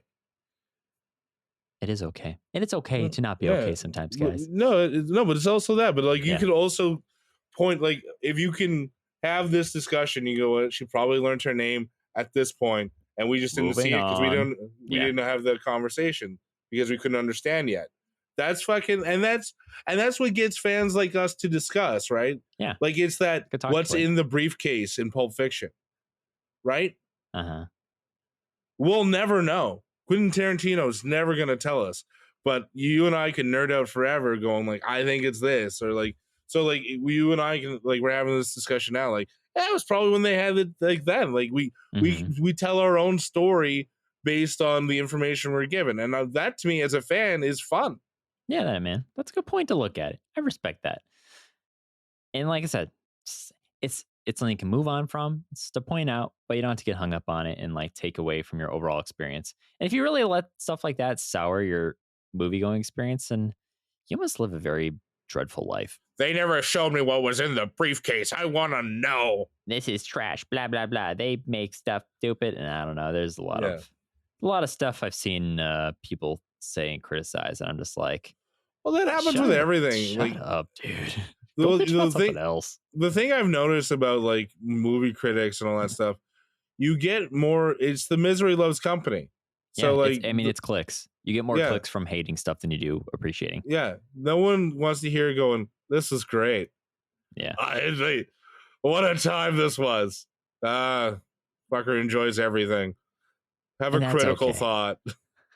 And so critical thought be damned if we have not talk about our favorite theory inspired by you that you graced us with on your first time on our podcast. Dude, thank you. Wang the Conqueror, right?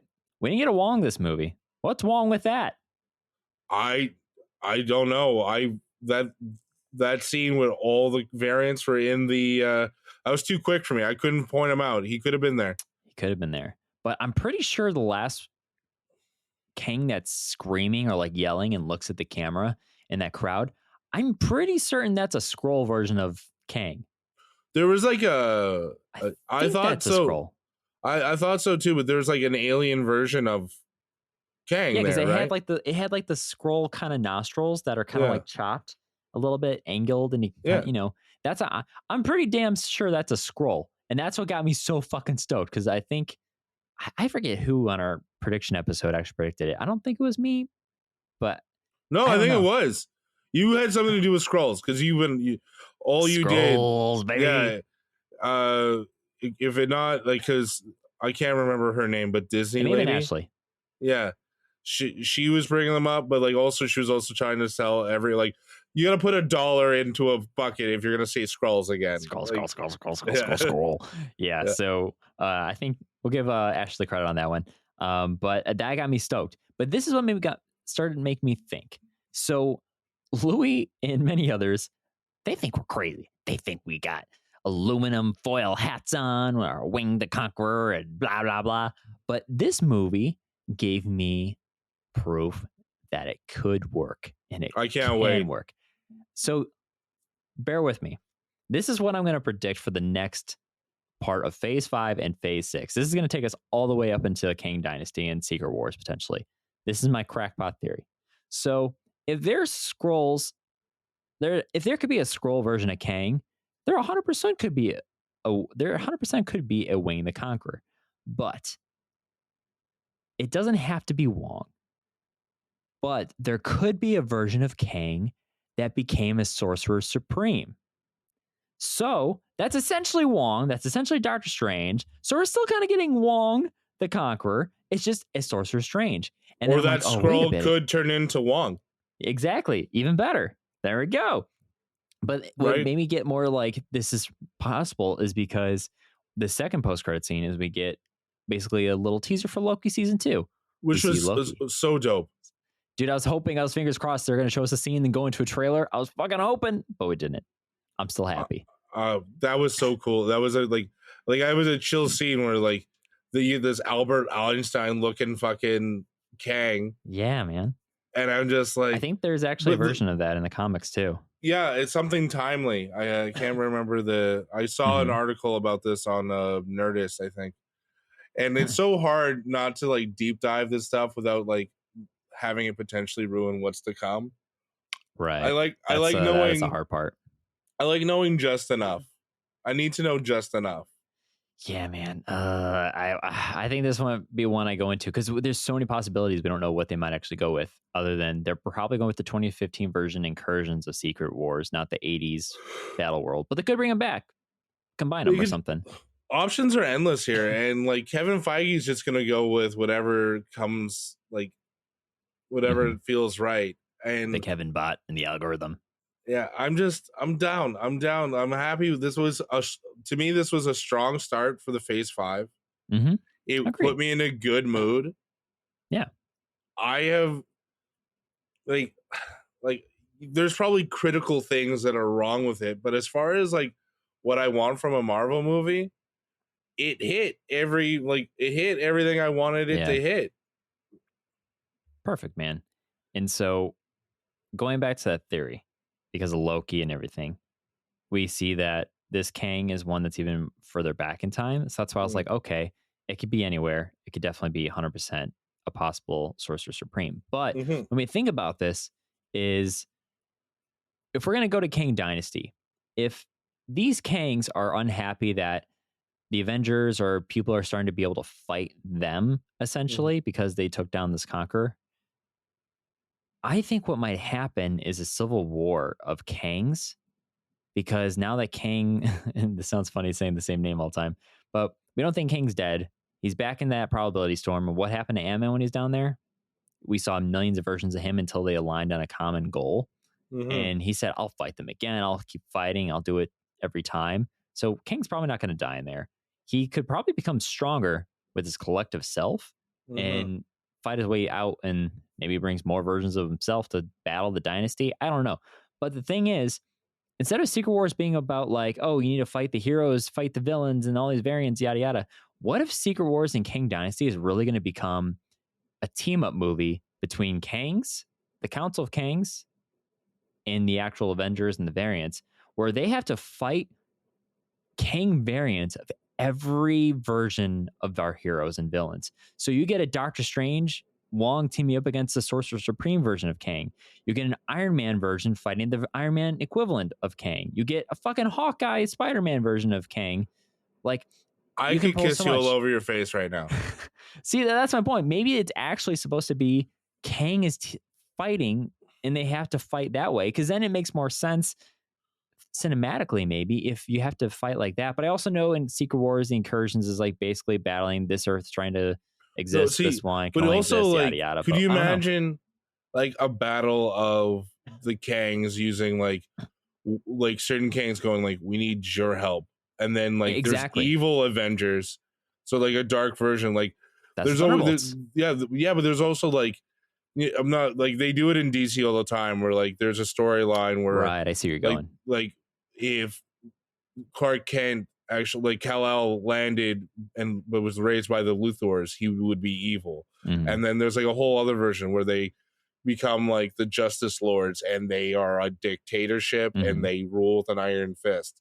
So like there could be a version of the Avengers that are like that. Yeah, man. And then they team up with another Kang, and it's like that can make like for an epic fucking battle of just like Kangs versus their versions of variants and like all that stuff, going like, let's all team up. Like, but yes, but like I would love to, there must be a Kang that is Iron Man. There must be a Kang that's Captain America. And I think that's like, what people said in Mortis is that version. Yeah, if there's like a multiverse where you like anyone is anything and all that stuff, then there has to like, where like this goes as far as your imagination can go. And it's so weird, man, because it's like, this is such an intense, and I mean, it's multiversal war, right?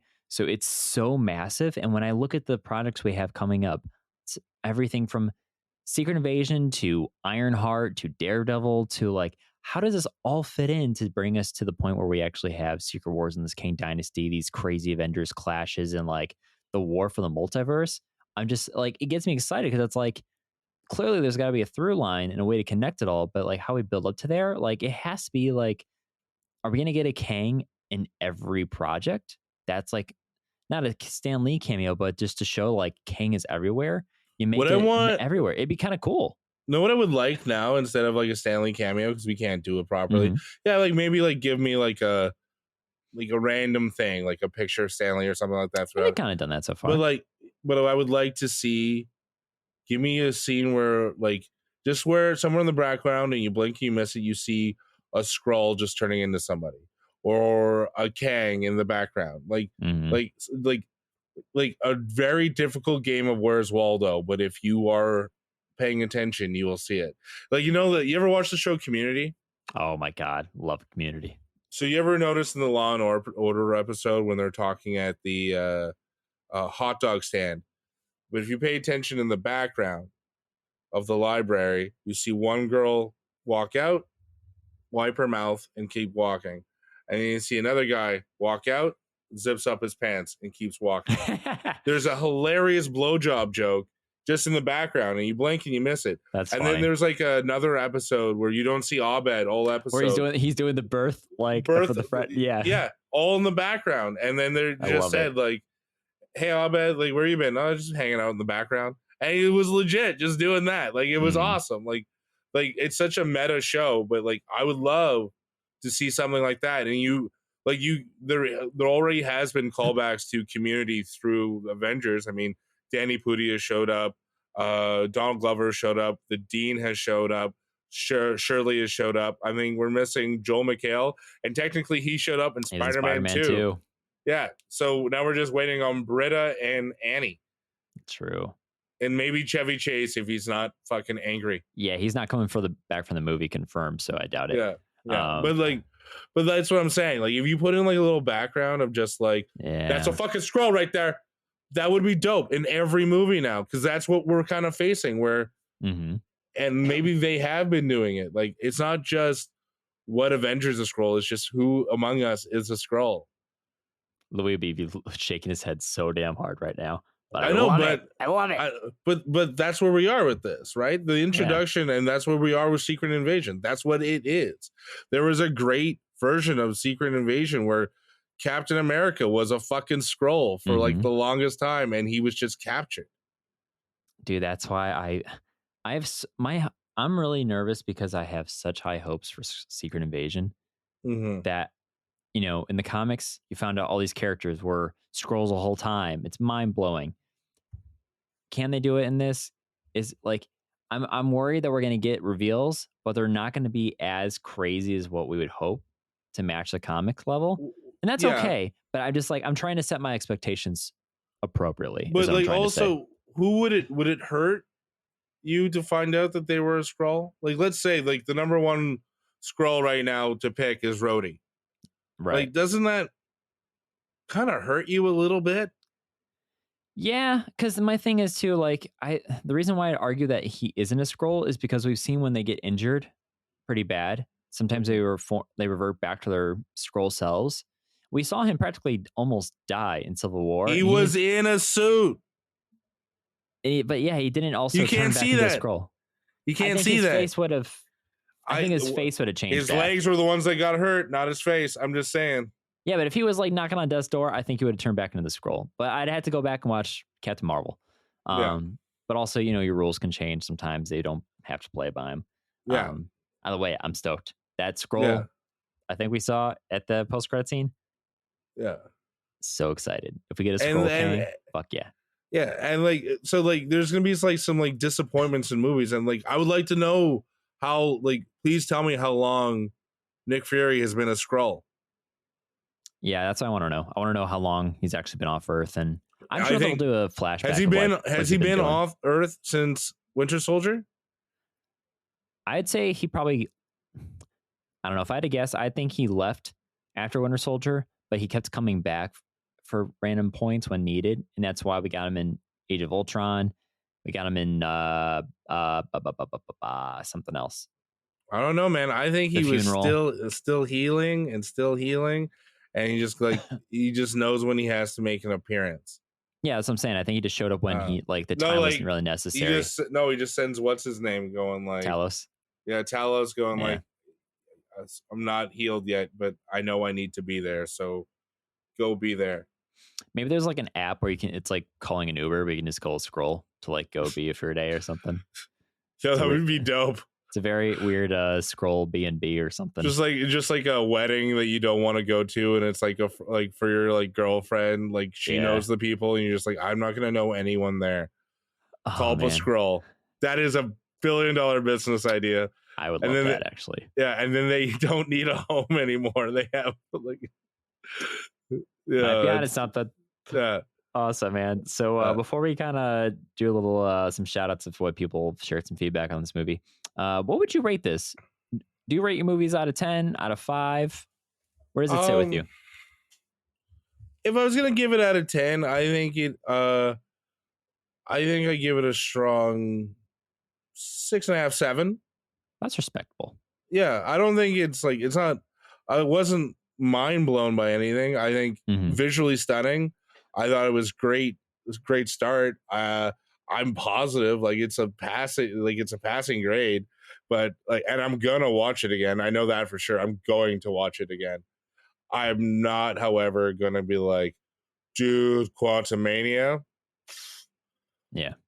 That changed the game. Yeah, So, I like, don't feel that. No, it was a strong first chapter to a cool phase that's going to happen. That's what I think it is. A very strong first chapter. I agree, man. I gave it a 3 out of 5. So, basically a 6 out of 10. Yeah. What was I going to say? No matter what, this movie will have you smiling cheek from cheek from MODOK. His booty. I like that. There you go. But also, it's the best movie in Phase 5 so far. That's a joke. I also, something I was going to say. So we were talking how they hadn't announced like what the popcorn bucket is for this movie. We thought there wasn't one. And then they finally, AMC was like, hey, guess what? The popcorn bucket is literally Ant-Man's helmet. I caved and I bought it. I don't normally buy these things because I think they're really cool. I like to collect stuff, but those are kind of bigger items. I just don't have the space for them. But I got the helmet. So I have Ant-Man's helmet just sitting somewhere over yonder. It's not the best design. It's kind of... I got Deadpool's head from... Oh, did you? From Deadpool 2. I didn't know they did that. That's cool. Yeah. I don't think they did it, well, at least not at the Cineplex, but I bought the bucket for Black Panther Wakanda Forever. And now it's just like sitting next to my Enterprise. I don't know what to do with it. I just have it. Was it actually a bucket or is it? It was a bucket. Gotcha. Did they do one for Wakanda Forever? Was it just Shuri's Black Panther helmet? I don't know. That's another one I don't remember now. Do you want me to show it to you? Like, just so you can see it? Give me 2 seconds. I can grab it. I'm trying to remember for AMC because I know everyone kind of does their like exclusive for whatever movie theater it is. But now I can't remember, and I bet someone is screaming at me right now like, what is it? What was it? So Tom is showing us here now what the bucket looks like. And I hear a little bit of metal tin sound. So it sounds pretty durable. That looks pretty slick. So yeah, you get this, and then you get all the characters. So Shuri, Okoye, M'Baku, and I always forget her name. Nakia. Nakia. Nice. Okay, I remember now.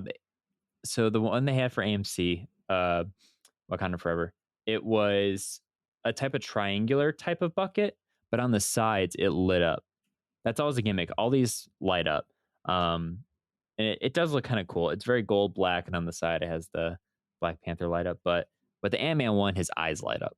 I haven't taken the little like plastic slip out yet, so I have them, and I'm kind of debating if I want to give them away as a podcast giveaway or keep it. I'm not sure yet because it's a nice size helmet, but I don't know if I don't know. So yeah, so let's go and do some quick shout outs from people who shared their feedback by replying to our post and story on our Instagram page. So if you want to get future shout outs from trivia to stuff like this, make sure you follow us at Earth894 Podcast. So let's kick it off to them before we kind of sign off for the night. Say my name. Tony Stank. Say my name. Noob Master. Say my name. Who? Say my name. Thank you, Mr. Loki. You kill it, man. I love like when you put into work something, you do it really well. Fuck, those are some nice new additions. Well Thanks, done. man. That one's been sitting on my notes app for a year. I finally did it one day because I had some free time and I was procrastinating Multiverse of March Madness planning. So speaking of, we asked the question, have you seen the movie? Share your thoughts. Give us a penny and we'll give you a penny for your thoughts or something like that. You know what I'm saying? Danny Fandoms on Instagram says, first Marvel film I can both remember where both credit scenes hit hard. Yeah. Definitely agree. We've been talking about that. And yeah, the formula has pretty much been like, first scene is usually, a post-credit scene is usually something serious or to the greater narrative. And then the second scene is usually a joke, throwaway one. And you're kind of like, fuck, I waited for that. And that's how I felt about Pizza Papa. Because I actually called that as soon as the credits started. I'm like, watch, it's going to be Pizza Papa still punching himself. I enjoyed that. That made me laugh. I don't care what anyone thinks. It made me laugh. Like, however, it's over. However, this like both of these end credit scenes slapped, and it's probably like it's Mm-hmm. two end credit scenes that will stick with you for like that's like I It love gets where they're excited. going. Yeah, Like, yeah, what to look forward to. And dude, I can't wait. Loki 2, season 2 should be coming this year, hopefully. Eventually, good release dates. Also, Star Wars Pod, they said, IDK, or I don't care what anyone says, this shit went hard. yeah. I respect Michael O'Rear's opinion on so many things, and the man's brilliant. Like he has so many well thought out points, and if you ever like truly discuss these things with him, you'll probably come out learning a thing or two. The guy just does his homework. It's yeah, no, I agree with them. They did bring this hard, and just the imagination alone for all the characters in the quantum realm and the quantum realm alone, like that must have been a set designer's dream. They go like, you can think it, go do it. Like honestly, that must have been the best to be. If you get some artistic pride in, I'm sure like there's some characters in there that already existed that I don't know about, but I feel like you probably come in there going, have fun with this shit. Go. Little imagination can still be a big thing. Think small because it means big or something like that. Jillian Wade, 89, said, it was a blast. GC Malashevsky says, Kang sounds very scary. Yeah. And he looks scary. But, yeah. You know, timelines ain't the only thing he's conquering. We definitely know he conquered a certain Janet Van Dyne. No, that was fucking Lord Skywalker or whatever his name Lord was. Krylar. There you go. I don't know. I'm just saying, you know, she had needs. She's down there for what, 30 years? She could have multiple. She found out way too quick how evil he was. I don't know. It sounds like they were working for years from what she described on that thing, or over the course of a year. I don't know. It could have gotten cold in the quantum realm. Just needed a little. This is a great one. So President Darren, shout out. He said, I thought it was great. It still wasn't quite the quality of the previous phase, but was among the top on phase 4. I think he meant to say phase 5. But also Darren did say, also, my name is Darren and I'm not a dick is my new favorite quote from Marvel. Imagine being a Darren in this movie and seeing that. Oh, yeah. Probably a good time. Like, hey, I'm not a dick. And then also shout out to Mr. Marvel. He just said, all caps, amazing. By the way, I'm sorry you brought this up. I was dying when you made him take a pledge. I was in tears laughing when I heard that. I was alone in my car driving, just dying of laughter. That made me laugh so hard. That was a fun one. I just wanted to give you some praise on the podcast. That was fucking funny.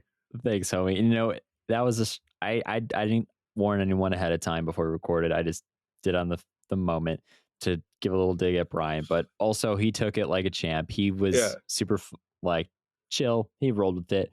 And then I completely forgot that a smoker is called a smoker and not a smoking machine. Yeah. He was like, wait, what? that also had me in stitches. I was like, wait, yeah. I did edit that out because it was funny. You edited it out when I took a dig at him because I thought I did it rather comically. Like it was very tongue in cheek when I did it. Shout out Brian. Like I lovingly made fun of you on the podcast. However, it was edited out. But like it was all in good fun. But I like that you're a good sport. It makes me happy. Hell yeah, man. So yeah, I think I have one more shot I want to give credit here. Because we do have a dedicated spoiler channel for all the movies and shows on our Discord. So if you guys want to jump in on the fun there, you want something to talk about with people who are the ones to talk about it with, check out the link in our show notes and you can join the Discord. It's free. And we got some cool stuff there from Multiverse March Madness coming up. Anyways, I think a good friend of the pod, Jab Frisbee, he was on our Multiverse of Madness. Oh my God. Yeah. Multiverse of Madness. I'm getting confused with the movie and our March stuff.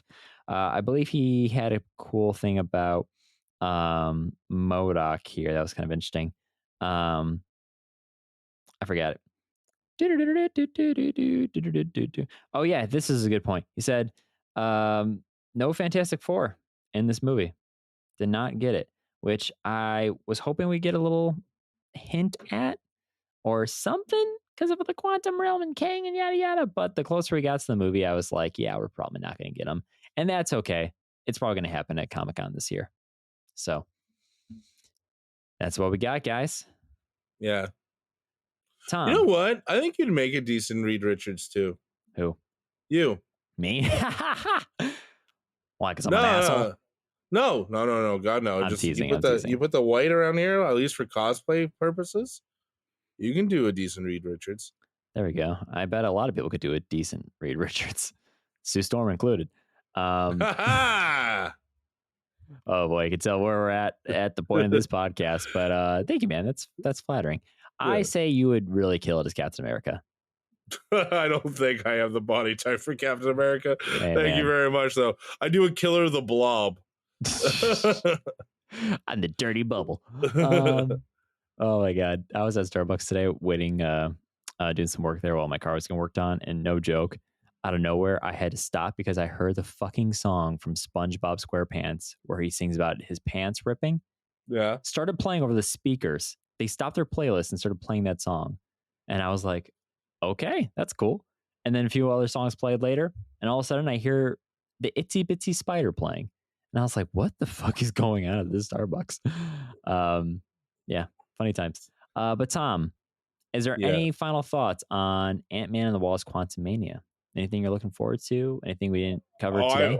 I don't know. I think we covered quite a bit, but I'm looking forward to just more Jonathan Majors. Like, God damn, that guy brought it, and he brought it hard.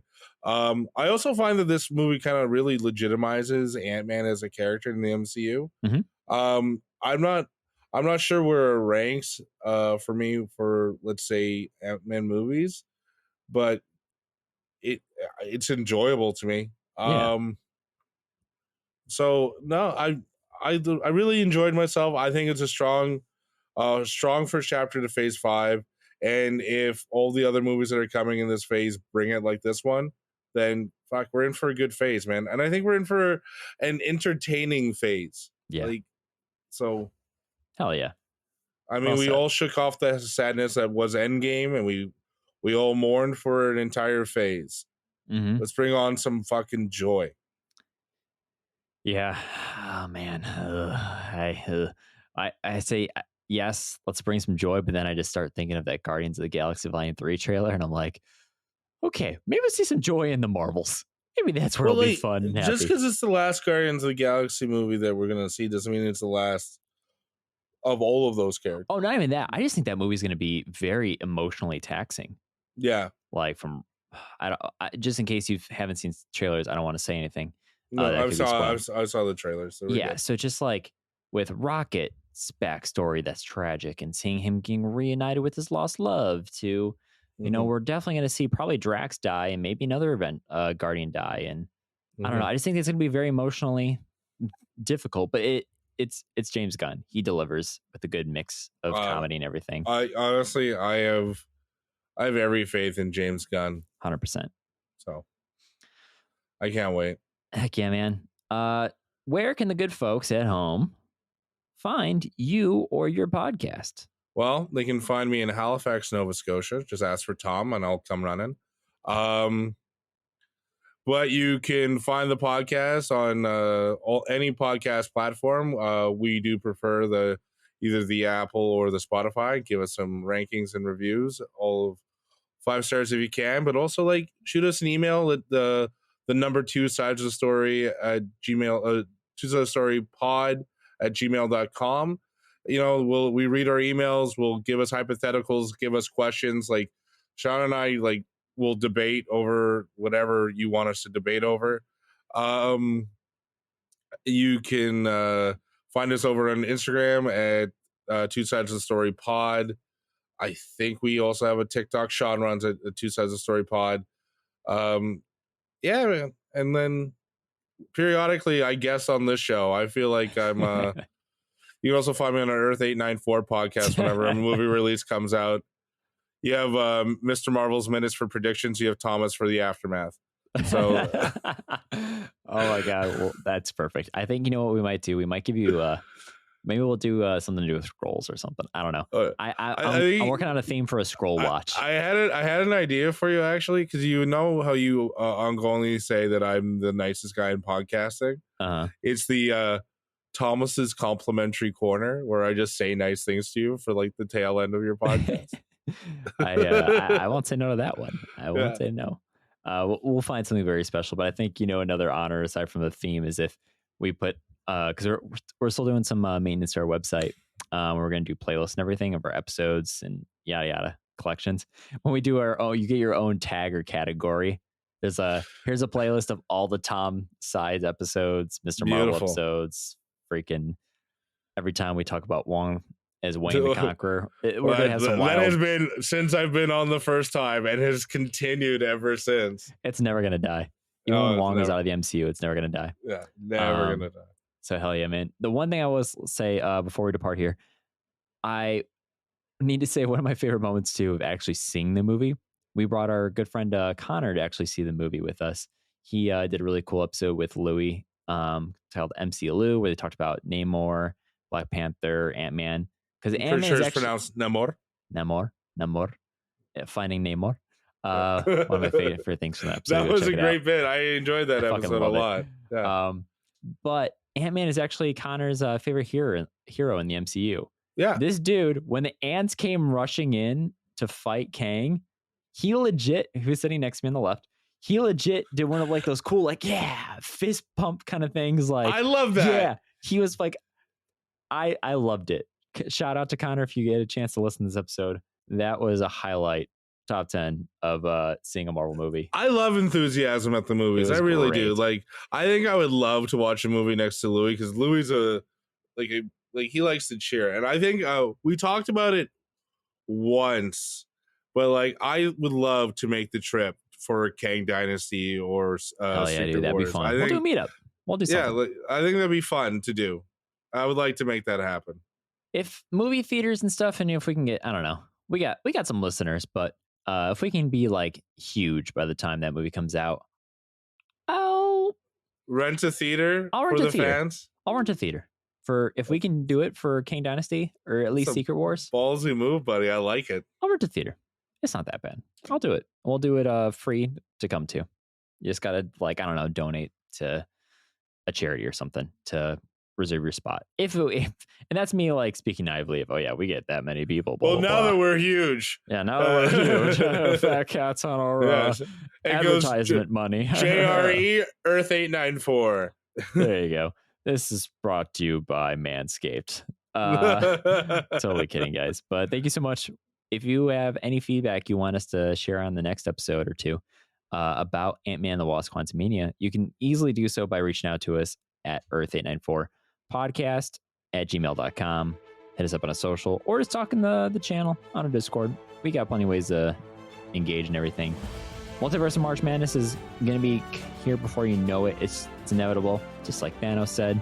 And it's going to be a grand old time. So make sure you check out our website, earth894podcast.com/MOMM. You can download your bracket, fill it out today.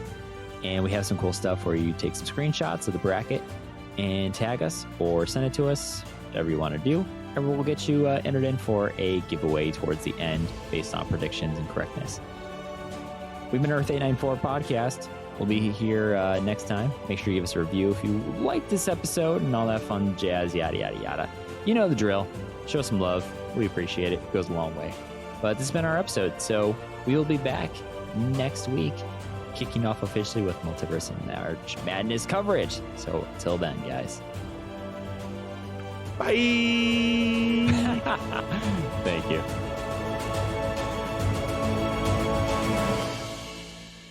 Avengers cock.